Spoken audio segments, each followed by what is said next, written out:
العمر يسبقني والهم يحرقني والجيل تلو الجيل في بعد وفي محن ألا يزلزلكم ألا يؤرقكم ألا يحرككم ألا يا سكرة الفتن وحدي غريب هل من مجيب لا تسحقوا قلبي الكثير لا تدفنوا حلمي الأسير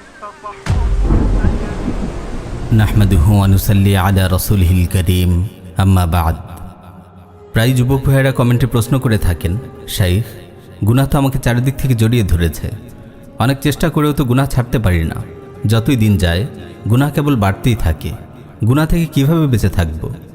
আমার প্রিয় ভাই ও বোন, আপনি যে গুনাহ থেকে বাঁচতে চান এটিই প্রমাণ করে আপনার হৃদয়ে আল্লাহ কল্যাণ রেখেছেন, আপনার ভেতরে ঈমান আছে, তাই গুনাহ পরিত্যাগ করার জন্য আপনি অস্থির হয়ে উঠেছেন। মুসনাদ আহমদে বর্ণিত একটি সহিহ হাদিস এসেছে, রাসূল সাল্লাল্লাহু আলাইহি ওয়াসাল্লাম ইরশাদ করেন, ইযা সাররাতকা হাসানাতুক ওয়া সাআতকা সাইয়্যাতুক ফাআনতা মুমিন। আপনার নেক আমল যখন আপনাকে আনন্দিত করে এবং বদ আমল যখন আপনাকে ব্যথিত করে তবেই আপনি মুমিন।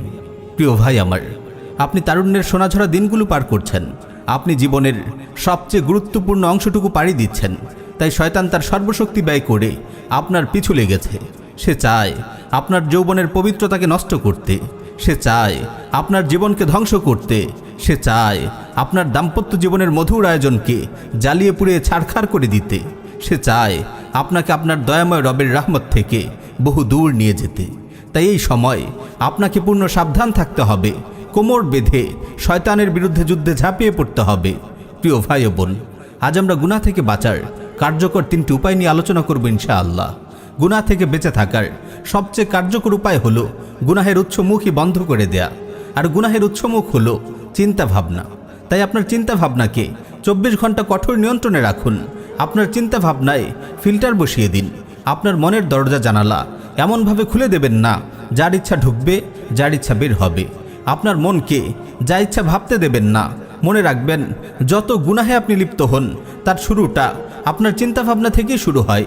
প্রথমে গুনাহের চিন্তাটি আপনার মনে উদিত হয়, তারপর সেটি নিয়ে আপনি আরও ভাবতে থাকেন, তারপর একটি মোটামুটি পরিকল্পনা দাঁড় করান, তারপর গুনাহটি সম্পাদন করেন। আপনি যদি মনে আসতেই গুনাহের চিন্তাটিকে থামিয়ে দিতে পারেন, তবে ইনশাআল্লাহ আপনি গুনাহ থেকে সফলভাবে বেঁচে থাকতে পারবেন। আমাদের মনে সব সময় কোনো না কোনো চিন্তা ঘুরপাক খেতেই থাকে, কিন্তু খেয়াল রাখবেন, যখনই কোনো বাজে চিন্তা মাথায় আসে সাথে সাথে ঝেঁটিয়ে বিদায় করুন, বন্ধ করে দিন গুনাহের উৎস মুখ। মনকে আজে বাজে চিন্তা থেকে দূরে রাখতে নিজেকে সব সময় গঠনমূলক কাজে ব্যস্ত রাখুন। 5 ওয়াক্ত সালাত যে কোনো মূল্যে মসজিদে গিয়ে জামাতের সাথে আদায় করুন। প্রতিদিন নির্দিষ্ট পরিমাণ কোরআন তিলাওয়াত করুন।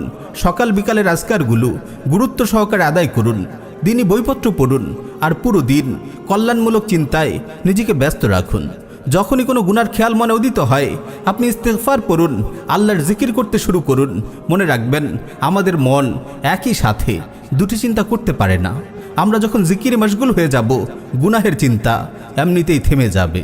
প্রিয় ভাই ও বোন, শয়তান বারবার আপনার হৃদয়ে কুমন্ত্রণা দেবে, আপনার অন্তরে গুনাহের চিন্তা ঢুকিয়ে দিবে। শয়তানের একটি বিষাক্ত তীর হলো কুদৃষ্টি। আপনি কঠোরভাবে আপনার নজরের হেফাজত করুন। ফেসবুক, ইউটিউবের এই যুগে নজরের হেফাজত বড় কঠিন ব্যাপার। আপনার ফেসবুক টাইমলাইনকে নিয়ন্ত্রণ করুন। নির্বাচিত ইসলামী আইডি পেজগুলোকে সিফারিশ দিয়ে রাখুন। ইউটিউব অন্তত 20টি ইসলামী চ্যানেল সাবস্ক্রাইব করে রাখুন। অশ্লীল অ্যাডগুলো হাইড করে দিন।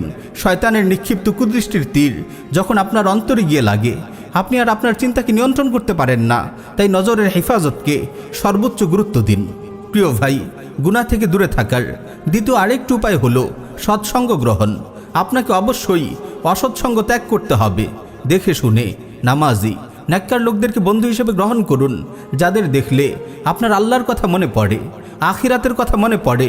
যতদিন অসৎসঙ্গ ত্যাগ না করবেন, গুনাহ থেকে আপনি বেঁচে থাকতে পারবেন না। প্রিয় ভাই, গুনাহ থেকে দূরে থাকার তৃতীয় একটি উপায় হলো বিয়ে করে ফেলা। বিয়ের অভাবে যেসব গুনাহ হয়ে থাকে, বিয়ে করা ব্যতীত এসব গুনাহ থেকে বেঁচে থাকা এক প্রকার অসম্ভবই বলা যায়। তাই যে কোনো মূল্যে বিয়ে করে ফেলার চেষ্টা করুন। আমরা জানি এই কুফরি রাষ্ট্র ব্যবস্থা ও জাহিলি সমাজ আপনার জন্য বিয়েকে বড় কঠিন করে রেখেছে, তবু আপনি হাল ছাড়বেন না। সাহিহ বুখারীতে এসেছে, রাসূল সাল্লাল্লাহু আলাইহি ওয়াসাল্লাম ইরশাদ করেন, ইয়া মা'শারাশ শাবাব মান ইসতাতা'a মিনকুমুল বা'আতা ফালইয়াতাযাওয়াজ ওয়া মান লাম ইসতাতি' ফা'আলাইহি বিস-সাওম ফাইন্নাহু লাহু উজা। হে তরুণ সমাজ, তোমাদের মধ্যে যাদের সামর্থ্য আছে বিয়ে করে নাও, যাদের সামর্থ্য নেই তারা সাওম পালন করো, কারণ সাওম জৈবিক তাড়না দমন করে। প্রিয় ভাই, দুনিয়াতে একটি সুখময় জীবনের জন্য এবং আখিরাতে জাহান্নামের কঠিন আগুন থেকে বাঁচার জন্য আপনাকে মরণপণ সংগ্রাম চালিয়ে যেতে হবে। আপনি যদি আপনার যৌবনকে পবিত্র রাখতে পারেন, তারুণ্যের উর্বর দিনগুলোতে ইবাদতের ফসল ফলাতে পারেন, তবে আল্লাহ তাআলা আপনার জীবনকে সমৃদ্ধি ও সাফল্যে ভরে দিবেন। আল্লাহ আমাদের সবাইকে আমল করার তৌফিক দিন। আমিন ইয়া রাব্বাল আলামিন।